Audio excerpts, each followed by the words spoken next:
that during discussion, you probably can also ask some questions in Russian if it's more convenient for you. And the first speaker is Natalia Evseeva from the University of the Basque Country. Hello, thank you. Can you hear me? Okay. Yeah. Okay. So good morning, everyone. So you all are going to listen another talk on Basque, but unlike Yashones and us, I will focus on the Basque language in another state, so in France, and I will focus on a special variety of Basque, which is the Souletin dialect. So we will see that the situation with this variety is quite different from the Basque autonomous community. Let me share my screen. One moment. Okay, here it is. Okay, and I will try to demonstrate. So some general remarks about the Basque language. I will try not to repeat what Yashana has said already. So as you already know, Basque language is spoken in Western Europe, and it's spoken in 2 states and in 3 different administrative units in these 2 states. So here we can see the different administrative units marked with different colors. So the pink one is a Basque autonomous community, the green one is the Navarre community, and the yellow one is the French Basque country, or the Northern Basque country. And the social linguistic situation is quite different in the 3 regions because of the different, because of many factors, but also because of different language policy applied. In Basque autonomous community, Basque is co-official alongside with Spanish. In Navarre, it depends on the zone of Navarre, because there are Basque-speaking zone, non-Basque-speaking zone, and a mixed zone. So it's complicated. And in France, Basque doesn't have any official status, so the situation is very different. Well, these are some data that Yashana already mentioned, that to say it short, in the Spanish Basque country, in the Southern Basque country, we can see the numbers of speakers of Basque is increasing during the last years. And in the French Basque country, the Northern Basque country, it is slowly decreasing. However, if we compare the 2 last social linguistic surveys, we can say it has been quite stable, especially in not in relative, but in number of speakers, number of percentage of speakers has been slowly declined in the last in these 5 years, but the absolute numbers are quite similar. Another important point about language proficiency in different territories is that still the most people who live in these 3 regions and 7 provinces of the Basque country, still the most of them are monolingual, so either Spanish speakers or French speakers. There is one more time, the situation is different in the 3 regions. In the Basque autonomous community, if we count the proficient Basque speakers, so it can be a person who has learned Basque in their family, or it can be a person who learned Basque as an adult. All these can be proficient Basque speakers. And there is also a category labeled as passive speaker of Basque. So these are mostly people who cannot really speak it, but who have a good understanding competence. or people who can speak it to some extent, but do not have is not really proficient. Okay. Well, we have seen the map of the Basque country with 7 historic provinces, but Basque is not spoken. I mean, not traditionally spoken, or it's not transmitted in families on the whole of this territory. Here is the zone where Basque is spoken now. You can see all the south of Navarre, or the Araba province here in Gasteiz is not considered Basque speaking. Basque has been lost here. And in this small territory, really small territory compared to Russia, we have a great variety of dialects. This is the classification of the most accepted classification of Basque dialects made by Koldo Suazo. So he speaks about 5 major dialects. And I will focus on the easternmost one, which is also the most one of the most divergent from the rest, alongside the Western Basque.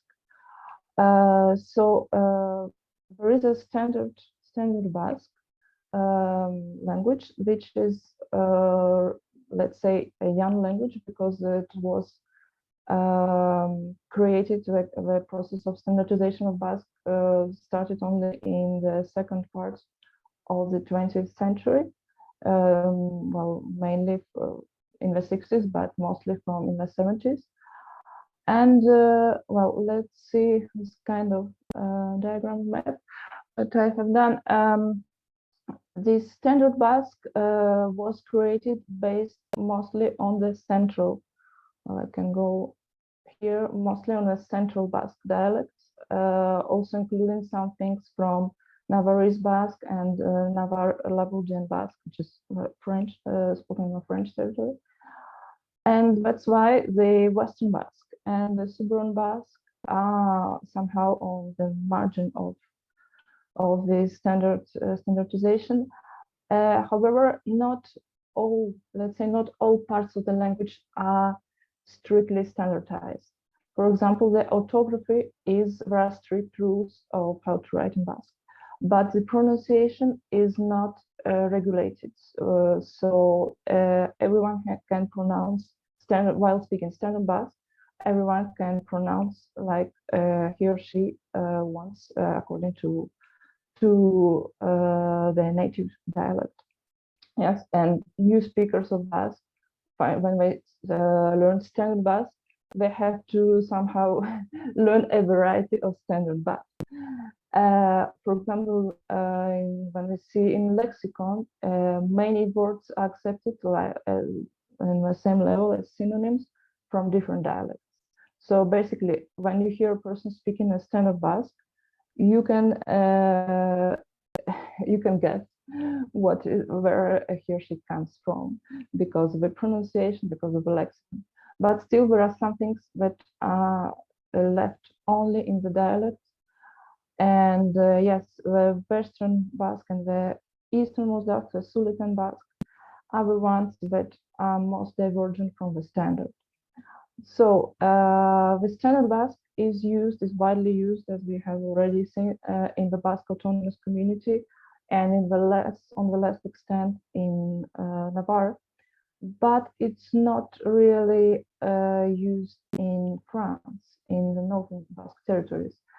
And there are researchers who speak about this northern standard Basque, or Basque Scolti Paraleko Batua, so that the Basque people from the northern territories developed somehow a separate standard.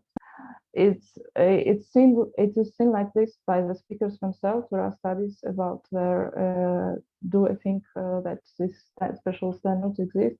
And yes, most speakers on the French side see the standard Basque as something coming from Spain.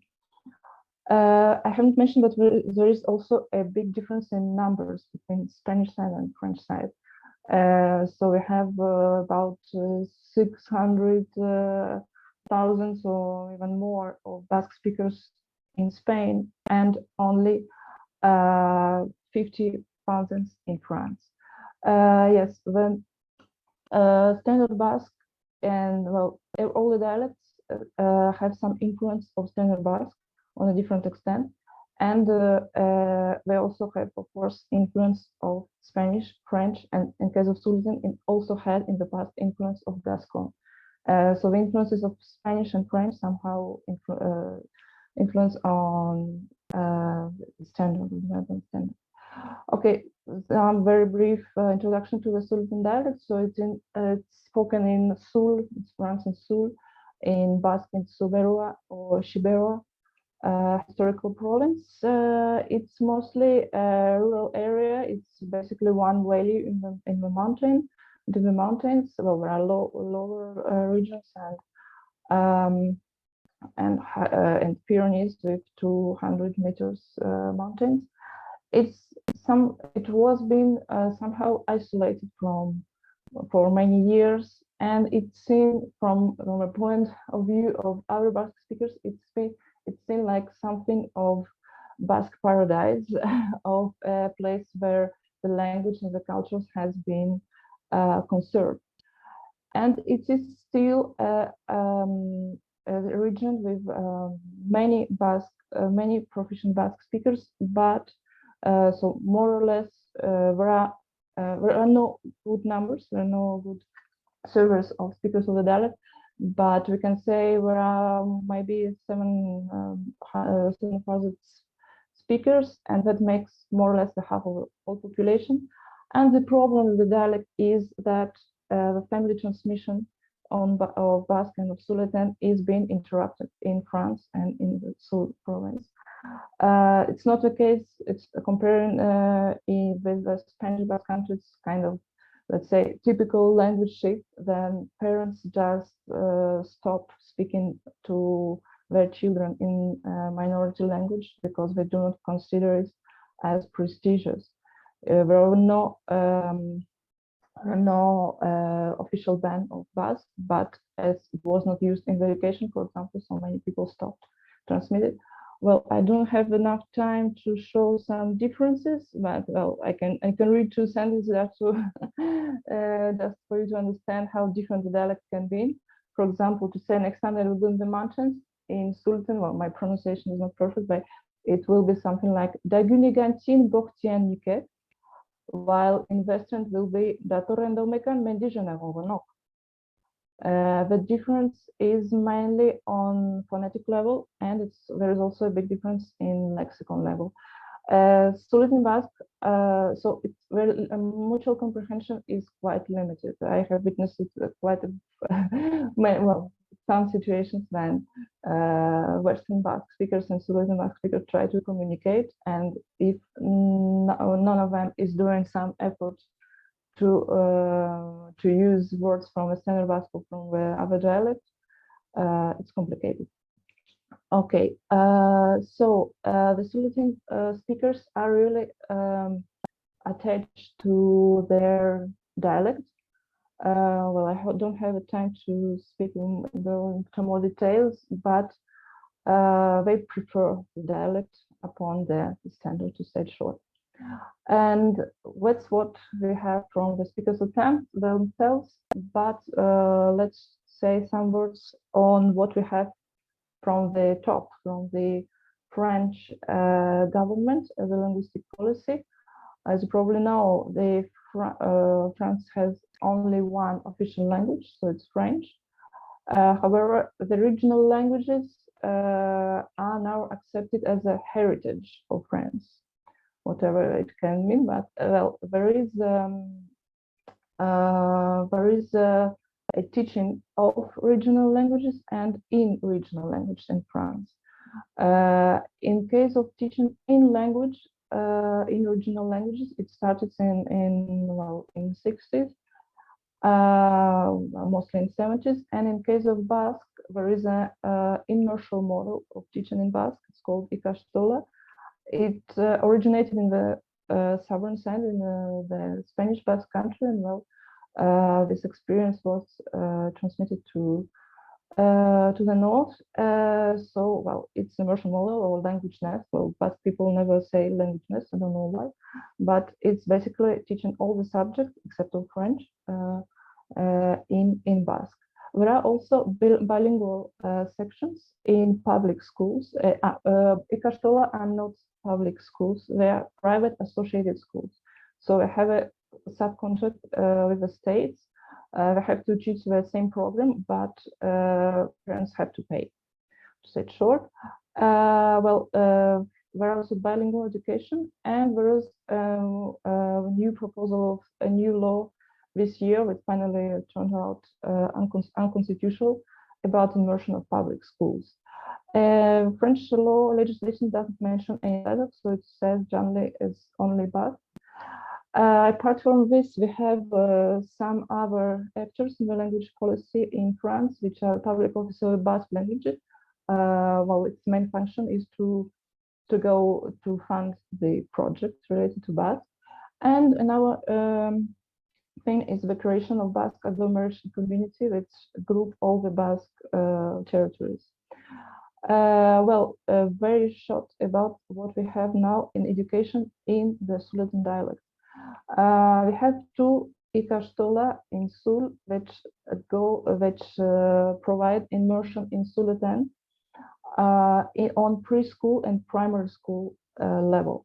The numbers are slowly, not really changing. There are above 100 students. There are also some public schools that have bilingual education, but it's still a minority. I don't have time about speaking how complicated it is to open new bilingual classes. There are petitions from the parents to open more classes, but they are not realized. And what we have that on the next level, I will show probably mostly a map. On the next level, secondary education, you have to go, if you want to continue with immersion, you have to go outside of the province.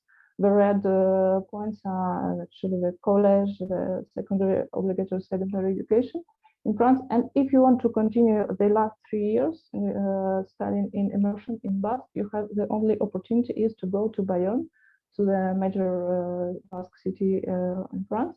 And both in college or in lycée, so in the last step, you don't have any dialect.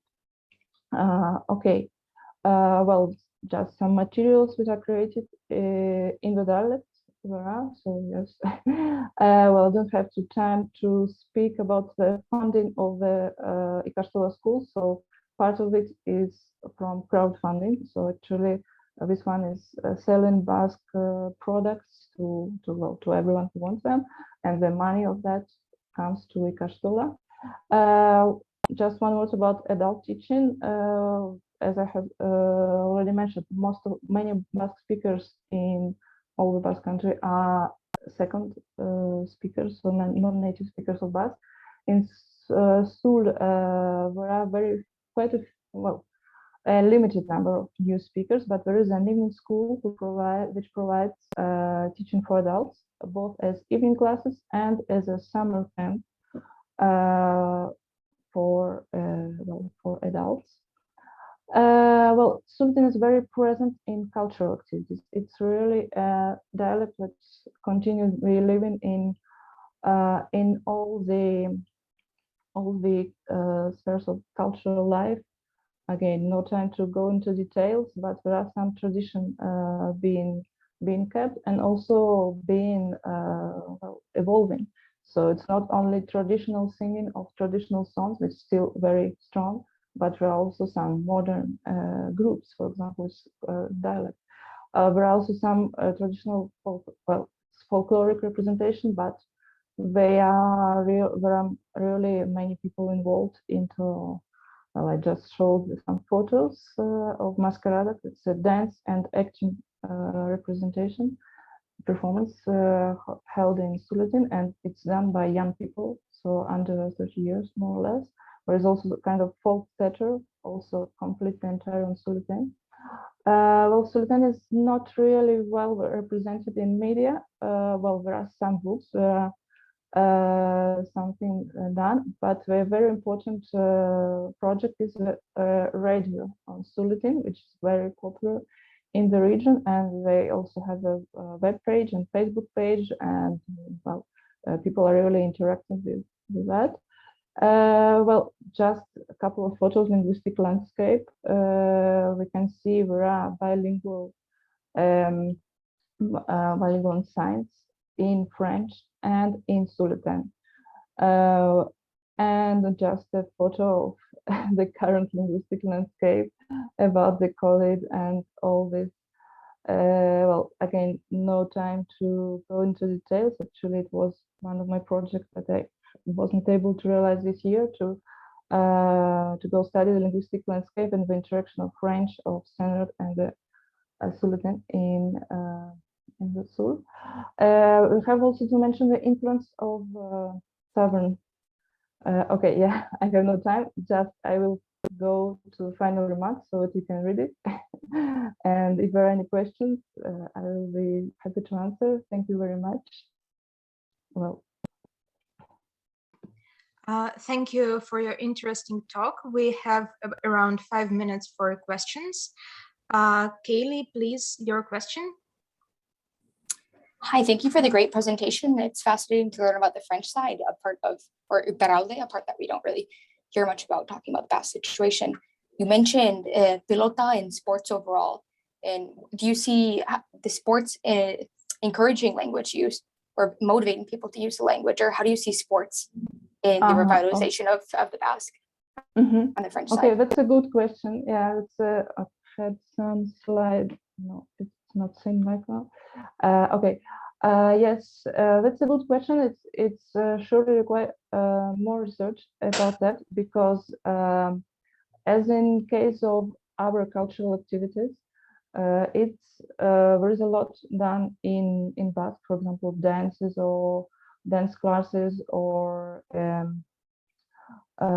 singing classes. Many of them are done in the dialect in Basque. But in case of sport, we have two most popular sports, Basque pelota, as you probably know, and also rugby. And yes, I know pelota schools where trainers are Basque speakers, yes, but I do not know to what extent Basque is used when they got a mixed group of children, some of them Basque speakers and some of them non-Basque speakers. I know, for example, that dance teachers all usually try to use only Basque. I don't know if it's the case for pelota teachers. I witnessed only one pelota match in Sul, and for example, all the commentaries, all the scores and all that were done in two languages. It's something not possible in the southern Basque country, that you got pelota commented in Spanish. That's impossible to imagine. But, well, pelota is a national Basque sport with a ball, and it's in southern Basque country. It's always a space for Basque speaking Basque. Thank you so much. Thank you. Do we have any more questions? Okay, then I would like to ask a short question. You mentioned that there is not much presence in the media of the Souletin dialect, but what about social media? Are there any groups or chats or such like? Okay, thank you. That's an interesting question. One thing that I have to say is that Souletin people, especially for the southern Basque, are kind of out of online, of virtual life.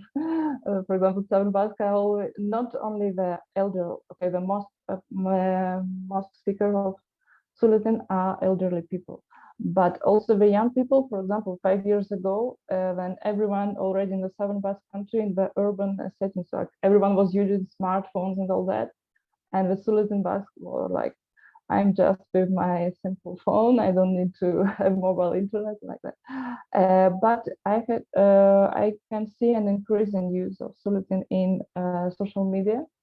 For example, the radio station of the Shibero Kobotsa is publishing news only in Souletin only on their Facebook page. So and there are people commenting in French as well, but there are many people reading it. And there is also an increasing use of Souletin by, for example, some cultural organization or even for restaurants or commerce. I can see more and more bilingual posts, for example, in Facebook. So they write, well, depending, some writes first in Souletin in French, some the opposite. There are a couple of, well, there is one very active blogger and journalist who writes on Facebook and Twitter, always in 2 languages, first in Souletin and in French. There are people posting, well, in groups. Groups are not really active. Groups of Souletin, but there are people, for example, posting, there are photographs or people just visiting the region and posting photos and posting comments to these photos, I mean, description of these photos in Souletin, yes. Oh, okay, thanks a lot for the details. And unfortunately, now we have to quickly move on to the next talk. So thank you again. Thank you. The next talk is by Thierry Ponchon and Tatiana Retinskaya, also about French language policy. Thank you.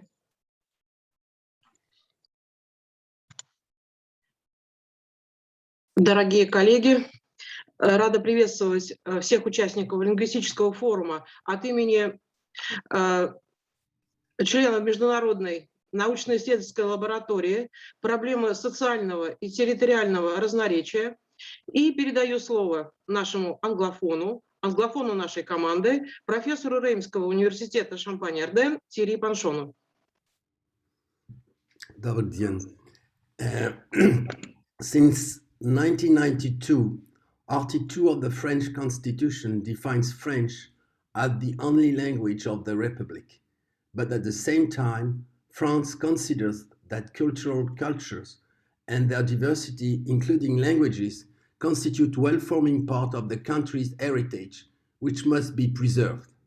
The same year, France signed the European Charter for Regional Historical Languages and Minority Languages in Europe, but it has still not been ratified.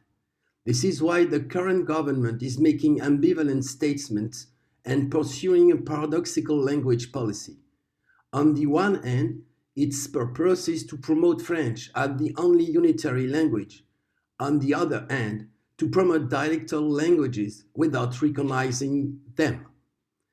In order to analyze the ambiguous situation, which is particularly evident in education in France today, our reflection will start from the French Revolution, because it's at this time that there is an awareness of regional languages and their importance in education, to focus them on the recent status of the French language policy and the place of regional languages in schools. At first, the French Revolution was as accommodating as the old regime. Thus, in 1790, a law was adopted in the Assembly to publish decrees in all the dialects spoken in France.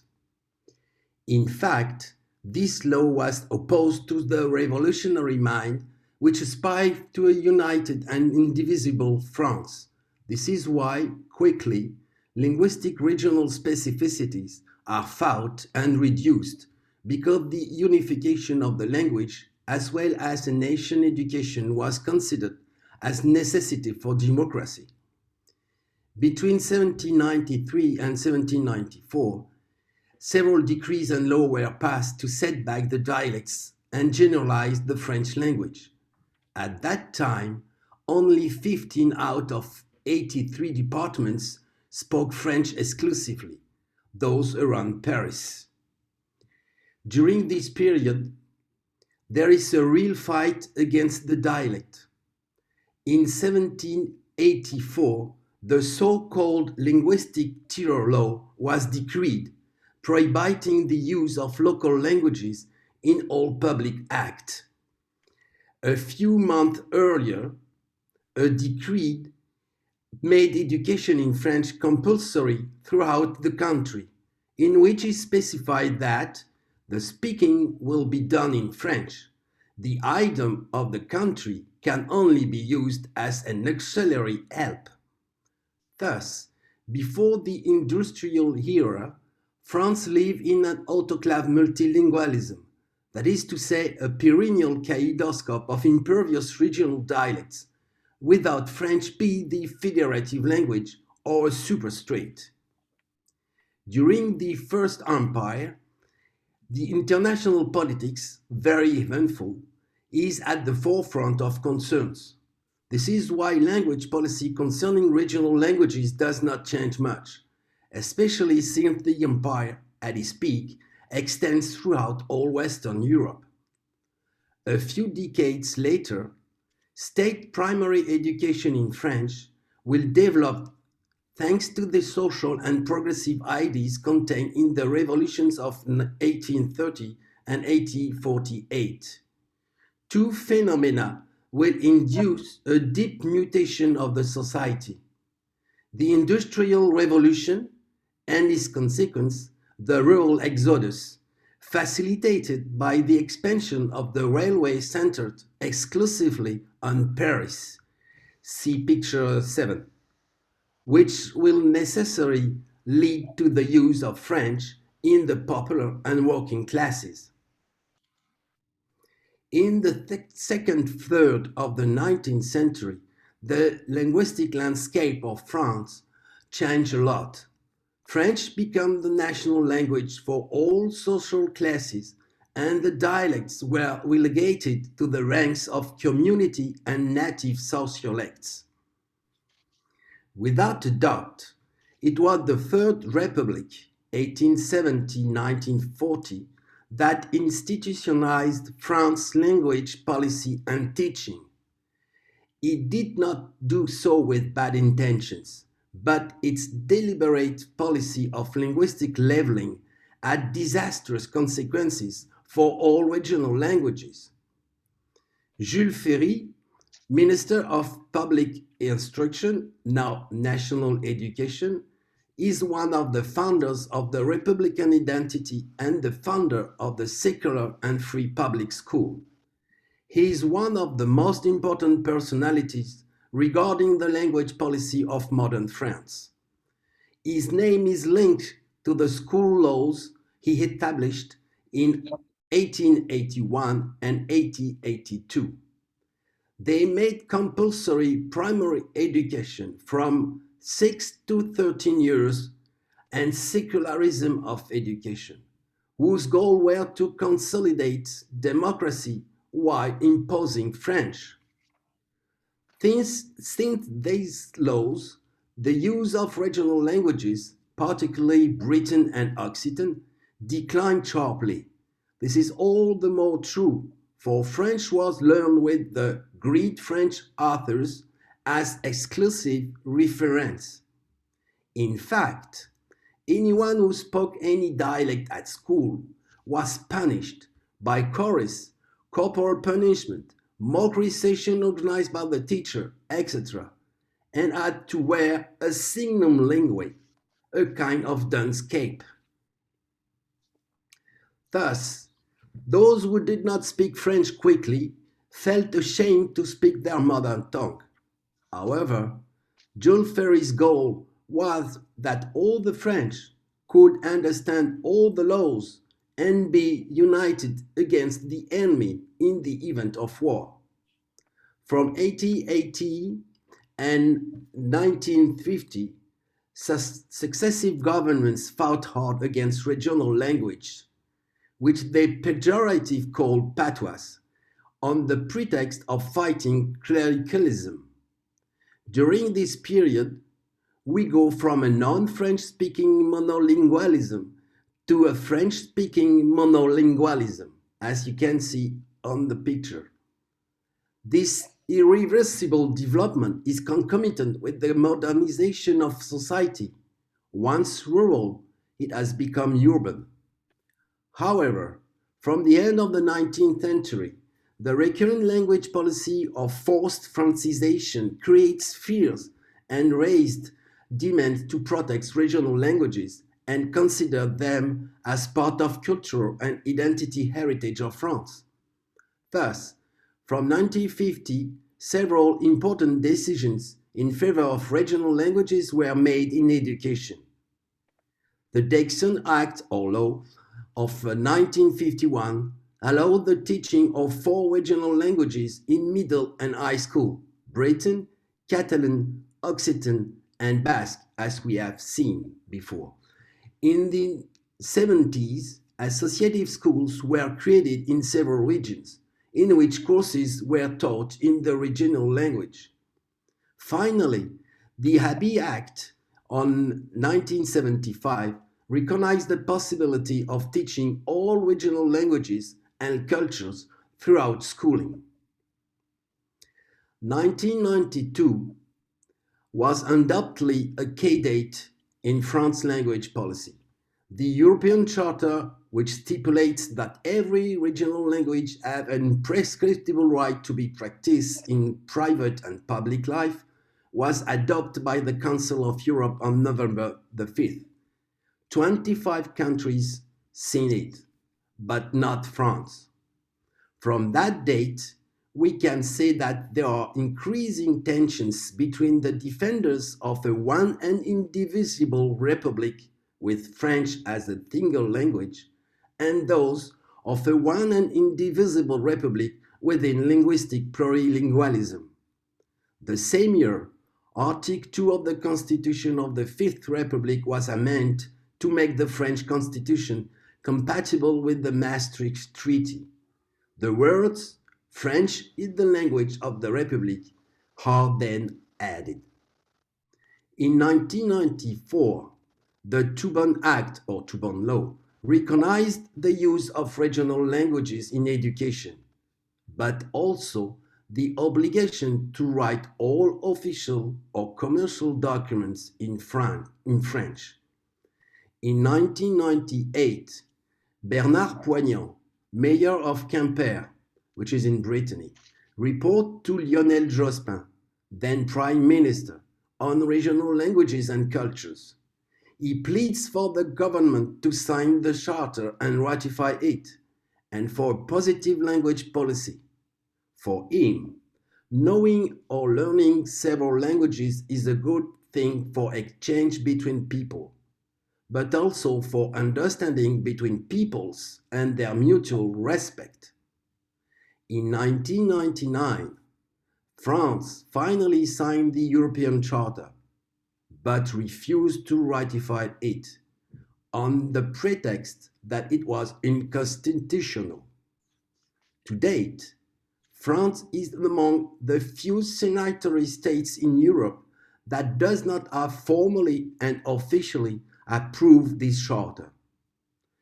In 2008, the National Assembly voted on an amendment to the Constitution. Article 75.1 is added, in which it is written that regional languages belong to the heritage of France. This amendment was adopted and the Constitution amended in July 2008. Finally, on April 8, 2021, a large majority of deputies adopted a bill relating to the protection and promotion of French regional languages. This MOLAC Act provides for a number of measures in minority languages teaching and in administration. Despite a large majority in Parliament, this law was debated against the opinion of the government and in particular against the opinion of the Minister of National Education, Jean-Michel Blanquer. On April 22, about 60 deputies of the presidential majority referred to the Constitutional Council for an appeal against a law passed by the same majority. Here we are at the highest level of the paradox of France's linguistic policy.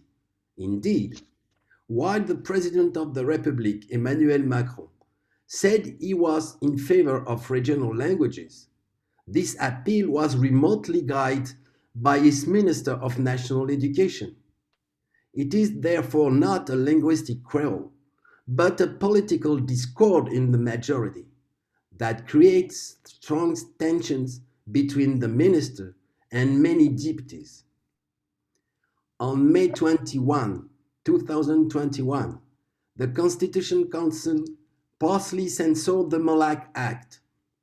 This censorship concerned not the government funding of schools, but the immersive education and exclusively the use of diacritics on civil status documents. In short, Villanova de Magalona, Occitan toponym of the town of Villeneuve-les-Maglones, is legal, but not the Breton first name Finch. Following this decision, which is welcomed, Jean-Michel Blanquer affirmed his support for the learning of regional languages at school, but only in the context of bilingual teaching that does not exclude French. He plans to make the option of regional languages more attractive in high school and baccalaureate level, and to develop their teaching in synchronous distance learning. It is true that if there are currently in France 5 million speakers who speak Alsatian, Corsican, Occitan, Basque or Creole, the practice of these languages is dwindling and they require a strong school teaching to continue living. In the name of constitutionalism, which is eminently respectable, regional languages should not be considered only as dialects in the pejorative sense, nor that France, all political tendencies combined, be still haunted by the ghost of Jacobin monolinguistic ideology. In conclusion, we try to show shortly the agitations of France since the revolution concerning regional languages, their place in education and the importance of teaching that was given up to them. Debates are still intense. Even today, the Senate and the National Assembly are thundering concerning the place in France to be done to the other languages of France and how they must be taught. If the richness of a people arises from its diversity, whether ethnic, cultural, or linguistics, the strength of a state is to unite it in its diversity. A uniformly understood and practiced language is a good glue for this. However, any language policy of a country should also promote the joint existence and teaching of other languages, especially if they were involved in its founding. It is far from easy, but we believe it's a guarantee of its unity, identity, and national pride. Thanks for your attention. Thank you very much for your profound and detailed talk. Now we have a couple of minutes for questions, actually 7 minutes, so we can have some discussion. Does anybody have a question currently?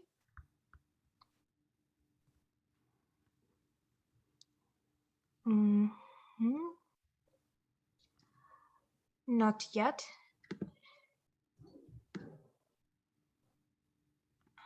See. All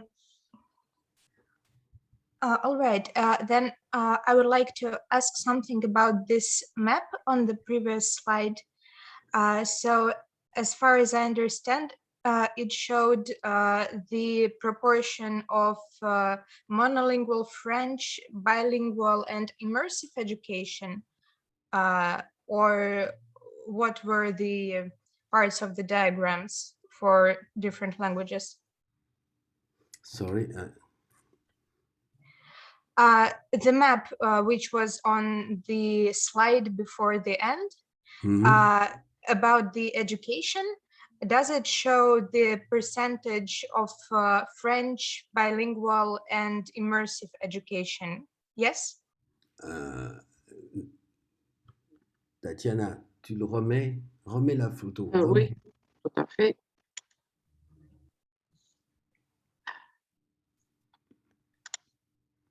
Alors, l'image numéro, La dernière.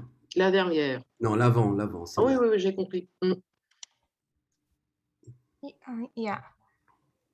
Ah, So my question was about the small diagrams here and these three colors. So is it about the languages of the education or is it about something else? Could you please comment on this a bit? Alors, these pictures show the difference between the bilingualism teaching and the immersive teaching. The immersive teaching is the courses are all in the regional language.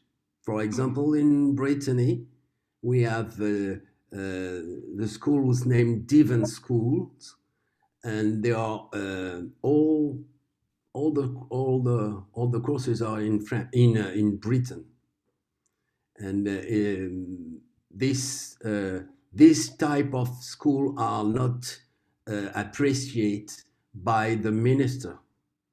They say he say that he want only dialect 50% in school. Okay, thank you. And is this about primary school? So like the first grade children? No. It's on secondary schools. Secondary schools. Thank you. I understand now. Maybe somebody else wants to ask Yes, something. please. Yeah, please go ahead. Bonjour, merci beaucoup. C'était vraiment intéressant. So I will ask anyway in English for everybody to understand the question. So it's very interesting to compare language policy in France and in Russia, because, well, from one side it's pretty similar, but from another side it's different, of course. How do you think the language policy in France is so it's easy to ask in French because it's republic. So let's imagine that France is not republic and its political regime is not republic, but federation as we have. Would it be different? Or so? Alors voilà, ce genre de choses. Vu que c'est une république qui a une idée d'union de tout le monde à la base, peut-être non. Voilà. Donc c'est la question des régimes politiques et leur influence sur la linguistique. But I will try to answer in English. In fact, I think that the problem is not the republic or another type of government. The problem is democracy, because we have democracy as well in France as well as Russia or England. It's a parliamentary democracy, though. In fact, first when we studied this problem, I was really against the politic of this government, and I am really a defender of dialect. But for the unity of a country, we must have one language which can be understood by everybody. So in fact, the proposal of our Minister of National Education is nice, but I am waiting for what he will do next. I'm not sure it is really a defender of dialects. Not really, but it's my opinion, because in high school, for example, a lot of hours will be cut. We have Natalia Evseeva spoke about this and said that there are only 3 hours of Basque, and